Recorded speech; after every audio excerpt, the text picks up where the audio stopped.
Assalamualaikum dan selamat sejahtera. Saya Nurul Alisha binti Muhammad Nur Haizi, PDA 2403008 dari kos DIA 2A. Hari ini saya akan menunjukkan 3 jenis sukan ringkas serta kebaikannya. Pertama, nihak. Kebaikannya adalah meningkatkan keseimbangan badan semasa pergerakan satu kaki.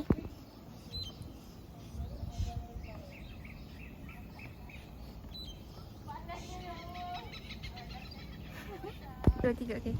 Senaman kedua iaitu shoulder stretch. Kebaikannya adalah untuk melegakan ketegangan di otot bahu dan atas belakang.